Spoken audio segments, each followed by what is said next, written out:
எல்லாருக்கும் வணக்கம். நான் ஸ்ரீனிகாவோட அம்மா பேசுறேன்.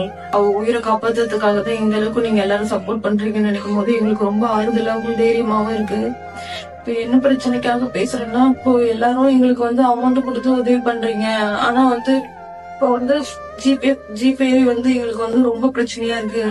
அதனால நீங்க அனுப்புற அமௌண்ட்டை எங்களால சரிவர வாங்க முடியல. அதனால உங்க எல்லாரும் கெஞ்சி கேட்டுக்கிறேன். முடிஞ்ச அளவுக்கு பாப்பாவோட மிலா கியூஆர்னு ஒண்ணு நாங்க எல்லா வீடியோலயும் சஜஸ்ட் பண்ணிட்டு இருக்கோம். அந்த கியூஆர் மூலியமா நீங்க எங்களுக்கு உதவி பண்ணா ரொம்ப நல்லா இருக்கும். ஏன்னா எல்லாருமே ஏதோ ஒரு கஷ்டத்துல இருந்து எங்களுக்கு அமௌண்ட் கொடுக்கும் போது அந்த அமௌண்ட்டை நம்மளால கரெக்டான வழியில வாங்க முடியல அப்படின்ற போது அது ரொம்ப கஷ்டமா இருக்கு. அந்த வழியை சொல்லி எங்களால புரிய வைக்க முடியாத அளவுக்கு ரொம்ப கொடூரமா இருக்கு. ஏன்னா பாப்பா முன்னாடி இருந்த வரைக்கும் இப்போ ரொம்ப வீக் ஆயிட்டு இருக்காங்க. அது எங்களுக்கே பார்க்கும்போது தெரியுது. இவ்வளவு தூரம் எல்லாம் சப்போர்ட் பண்ணணும்னு நினைக்கிறீங்க. அது எல்லாருக்கும் நான் ரொம்ப நன்றி தெரிவிச்சுக்கிறேன். முடிஞ்ச அளவுக்கு பாப்பாவோட கியூஆர், மிலாப்போட கியூஆர்லயும் அவளுக்கு எல்லா வீடியோலயும் நாங்க அக்கௌண்ட் நம்பர் கொடுத்துட்டு இருக்கோம். அந்த அக்கௌண்ட் நம்பரையும் யூஸ் பண்ணீங்கன்னா எல்லாருக்கும் ரொம்ப ரொம்ப ரொம்ப புண்ணியமா இருக்கும். இவ்வளவு தூரம் சப்போர்ட் பண்றீங்க. இந்த ஒரு விஷயத்த மட்டும் எங்களுக்காக பண்ணி கொடுங்க. உங்களை அது மட்டும் தான் நான் கெஞ்சி கேட்டுக்கிறேன்.